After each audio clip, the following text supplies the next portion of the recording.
pessoal, tudo bem? A gente volta com o nosso programa Olhares Juvenis, essa parceria incrível entre o Departamento Nacional de Escola Dominical e a Confederação Metodista de Juvenis. É um prazer a gente estar aqui hoje e a gente segue. Esse é o episódio de número 16, então a gente tem aí já, caminhamos durante 15 episódios. Eu quero te convidar, se esse é o primeiro que você escuta, olha, os outros 15 estão maravilhosos, tanto quanto esse vai estar também. Então, quero te convidar a conhecer esse projeto, acessar os nossos episódios. Todo esse programa, essa primeira temporada, é baseada nessa revista aqui, Crescer, né? O título da Flâmula Juvenil, lançado no ano de 2021, no primeiro semestre, e que vem convidar a gente a pensar sobre a importância da maturidade cristã. Então, nessa revista, né, e ao longo desses episódios, você tem conhecido as bases doutrinárias para a gente pensar a maturidade, depois pensar a maturidade do ponto de vista comunitário, e agora, nesses episódios, a partir, eu acho que do episódio número 11, se eu não me engano, a gente começou a última unidade, que é a unidade mais longa, que pensa maturidade e relacionamentos, né? E aí, para conversar sobre a lição de número 16, que fala sobre conflitos, sobre sabedoria para mediar conflitos, a gente conta com uma dupla incrível que já colaborou com a gente lá no episódio, eu acho que de número 6. Depois eles vão me confirmar, que agora me deu um embolo aqui na cabeça. Mas eu quero, com muita alegria, chamar aqui a Fernanda Nascimento. A Fernanda é vice-presidente da Federação de Juvenis da 8ª Região de Ipameri. É isso? Ipameri? Olha, em Goiás, né? Fernandinha, um olá para a galera. Seja muito bem-vinda aqui. Muito obrigada, Andréia. Oi, gente, aqui novamente nesse segundo podcast que estamos gravando. E eu já tô super feliz, super empolgada com essa Flâmula Juvenil. Já tô querendo sair daqui correndo para contar a minha. E eu vou chamar aqui o seu companheiro de estado, né? Ele também é do Goiás, é assim que fala, né? Do Goiás. Eu quero aqui chamar o João, que é o João Pedro, que eu chamei de João Paulo, mas que na verdade é o Johnny. Seja bem-vindo, Johnny. O Johnny é assessor financeiro da Confederação de Juvenis. Então a gente tem aqui alguém da mesa da Confa para somar com a gente nessa conversa. Johnny? Olá, pessoal. É um prazer estar aqui novamente para debater mais um tema, mais uma lição da Escola Dominical. E é isso. Vamos embora, né? Vamos conversar para o que importa. É uma alegria para a gente ter vocês dois aqui mais uma vez. E o texto bíblico dessa lição se encontra lá em 1 Samuel 25, 32 a 35, né? A história ela é um pouquinho maior, mas a gente separou esse trechinho e é uma história que traz 3 personagens. A gente tem Abigail, Nabal, que é o marido de Abigail, e Davi, que já tinha sido ungido rei, mas que ainda não tinha assumido o trono e estava num problema ainda com Saul, e aí precisou pedir a ajuda de Nabal, e Nabal negou a ajuda, e aí aconteceu um enrolo só. E eu queria perguntar para o João, quando você leu esse texto, o que te saltou os olhos? Assim, o que você achou? O que você gostaria de destacar nessa história? Primeiramente, acho que a coragem de Abigail, porque ela foi tentar pacificar um conflito sozinha contra um exército, basicamente. E, além disso, ela foi uma pessoa muito altruísta para com seu marido e seus homens, porque no texto mesmo, Davi fala, não vai sobrar nenhum homem. Ou seja, ele não ia matar nenhuma mulher lá. Então o problema não ia afetar diretamente ela.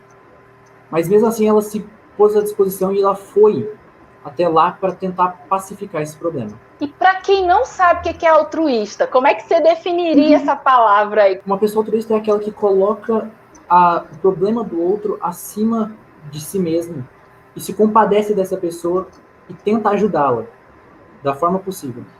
Ô Fê, você tem alguma coisa que você destacaria nesse texto aí? Com certeza, teve um fato aqui, assim, que passa às vezes até desapercebido, mas para que você que ainda não leu o texto da lição, assim, quando for ler, eu peço para que preste atenção. Foi aí talvez, quarto personagem da história, que foi o servo. Eu achei essa pessoa assim, ó, ele tomou praticamente todas as mesmas atitudes de Abigail, porque ele soube quando avisar Abigail, ele soube a forma certa, ele foi honesto, contando como tinha sido a situação lá no deserto, porque talvez a Abigail nem soubesse como é que era. Geralmente as mulheres não eram muito informadas do que acontecia nas propriedades masculinas. E ele aí dá um conselho para ela do que ela deveria fazer. Então, acho que assim, esse servo foi uma pessoa essencial para que a Abigail soubesse, para que ela pudesse apaziguar esse conflito, que poderia até, às vezes, gerar uma guerra, né? Já que tinha um exército caminhando para a casa de Nabal. Ô João, quando a gente, num conflito, né? E eu sei que vocês já vivenciaram conflitos, isso é parte da existência humana. Infelizmente, a gente não tem como fugir disso. Quando a gente olha para a lição, o que a lição diz para a gente a respeito de como a gente deve se posicionar diante de um conflito? Assim? O que você destaca que foi significativo na sua percepção? Primeiramente, eu acho que algo necessário para a resolução de um conflito é a calma. Quando tomamos decisões de forma impulsiva, a gente costuma se arrepender, porque não estamos raciocinando muito na hora. E outra coisa extremamente essencial é sabedoria. E em Provérbios, diz que a sabedoria, ela vem de Deus. Que Deus é a sabedoria. Então, acho que o principal ponto que a gente tem que ter numa discussão é: será que é isso que Deus quer na minha vida? Será que eu estou sendo boca de Deus nessa situação? Porque eu creio que existem situações em que é melhor ninguém interferir. Que um conflito entre duas pessoas, dependendo do contexto, existem situações que é melhor apenas os dois se resolverem. Porém, no contexto dessa história de Abigail, eu creio que a interferência de Abigail tenha sido algo que foi bênção, porque pelo que o texto fala, não haveria uma resolução daquele conflito, uma resolução boa. Porque Davi estava bravo, indo matar todo mundo. E Nabal estava dando um banquete e não estava nem aí para a situação. Então, nesse contexto, acho que teria dado errado se não fosse para Abigail. Legal. Agora, sim, em que situação... Eu acho que é interessante isso que você falou, quando você traz assim, né? Tem situações que a gente não precisa se meter, né? E o ideal é que as partes que estão em conflito consigam resolver a situação, né? E aí a gente precisa dessa sabedoria aí que você traz, porque em muitos momentos as partes que estão conflitando, elas não têm condição, né? Por exemplo, a gente escuta muito assim, em briga de marido ou mulher, ninguém mete a colher. Mas quando um dos dois está sofrendo uma espécie de violência, a gente vai precisar, de alguma maneira, interferir para dizer, não, chega, que vai dar morte. Porque eu acho que esse foi o papel da Abigail, né? Ia dar morte, o negócio ia pegando ali, e a Abigail sentiu a necessidade. Então, se a vida do meu semelhante está em risco, eu me sinto responsável por colaborar com isso. Fernanda, você quer dar algum pitaco aí na história? Sim. Achei muito bom a sua ressalva sobre aquela frase comum que a gente escuta, em briga de marido e mulher, ninguém mete a colher, mas eu acho que se a gente perceber que alguém está tendo uma abordagem agressiva e não assertiva, é realmente importante nesses casos, onde a gente vai ser bem sobre aquelas pessoas que estão discutindo, porque a gente vai, às vezes, impedir ali uma agressão, realmente, a gente vai impedir que uma pessoa saia muito quebrada. E eu acho também de saber reconhecer, sabe? É necessária a sabedoria que vem de Deus para saber reconhecer quando se meter, como abordar. O meu nome, assim, só com curiosidade, significa ousada para atingir a paz. E eu venho pedir realmente muito isso para Deus, sabe? Sabedoria para saber quando falar, quando não falar, como abordar. Porque às vezes são coisas que a gente nem pensa, a gente só pega, dá a nossa opinião, dá nosso pitaco, falar, a opinião é minha, se alguém não concordar. Mas não pode ser assim, porque às vezes o que a gente fala pode ser só uma faísquinha para uma fogueira, ao invés de ser uma água para apagar esse conflito. Cara, Fernanda, parece que você adivinhou, porque eu ia fazer essa pergunta para vocês, a gente nem tinha combinado antes, mas é que uma coisa interessante na lição é que o nome de Abigail tem um significado. Quem é que lembra qual é o significado? Acho que é sabedoria, né? Sensatez. E o nome de Nabal tem um outro significado, né? Que é estupidez. Como é que você pode descrever assim? Como age uma pessoa sensata e uma pessoa imprudente numa situação de conflito? Como é que você caracterizaria isso? Com certeza teve uma grande diferença aí, bem notável, né? A gente pode pegar das atitudes de Nabal e das atitudes de Abigail. Nabal, a gente vai colocar aqui, ó, que ele foi uma pessoa ingrata, ele não reconheceu o que Davi tinha feito, e ele foi uma pessoa assim, ó, que tava com o pescocinho aqui girado de morte e simplesmente foi beber. Então foi uma pessoa totalmente inconsciente dos seus atos, que não repensou em momento nenhum as suas ações, e ali ele teve um tempo. Se Abigail não soubesse, ele teria tido sim um tempo para repensar o que ele falou, e antes de Davi chegar, às vezes falar, nossa, me desculpa, eu realmente fui um besta, mas agora eu quero consertar isso. Mas agora, as atitudes de Abigail foram totalmente diferentes. Foi, assim, realmente um contraste muito grande. Abigail soube, né, na questão com Nabal, quando falar, ela esperou o momento que ele estivesse sóbrio, ela esperou o momento de chegar de manhã, que seria, inclusive, o momento que, se não fosse pelo que ela fez, ele estaria mortinho na Silva. E a forma que a Abigail aproveitou também foi muito corajosa. Inclusive, aqui no final, tem uma parte que ela fala que, dando contexto também, nessa época, Samuel, ele já estava... Saul estava já saindo. Davi, ele já era colocado para ser rei, mas ele não era reconhecido como um. Então, Abigail fala que quando ele fosse reconhecido como rei, se ele tentasse fazer justiça com as próprias mãos, ele iria se arrepender por ter matado sangue inocente. Então, olha a ousadia de Abigail, até onde essa mulher foi. Ela conseguiu chegar lá na frente falando, ó, pensa na sua situação, como é que vai ficar. Assim como o servo, voltando lá na questão do servo, ele falou, ó, por mais que isso não te atinge, pensa no que você vai fazer. Por mais que, às vezes, ela mesma fala que Nabal fazia jus ao significado do nome dele, então talvez eles não fossem muito amigos, assim, já que no Novo Testamento as pessoas eram dadas em casamento, não escolhiam quem casar. Então, o posicionamento dessas pessoas, eu acho que é a chave pra gente saber como agir em um conflito, sabe? Pegar, assim, o que tá escrito aqui em Samuel 25 e falar, vamos espelhar isso. Você traz o Davi, né? E eu queria chamar o Johnny para esse papo, assim, porque o Davi já estava tendo uma treta lá com o Saul, né? O Davi já tinha legitimidade, mas o Saul falou, daqui não sai, daqui ninguém me tira, né? E aí começou o conflito e o Davi vivia errante. Mas assim, Davi já tinha tido a oportunidade de matar Saul e não matou. Sim. E aí, de repente, dependendo, né? E aí vem o não do Nabal, o cara fica, né, como diz da minha época, virado no giraia. Você parece ser muito tranquilão. Eu já sou mais ligada no 220. Às vezes eu fico meio irritada, né? Mas não sei, queria que você comentasse sobre isso. Olha, no contexto em que Davi estava, que ele já podia ter assumido o trono, ele teve 2 oportunidades de matar Saul, mas não o fez.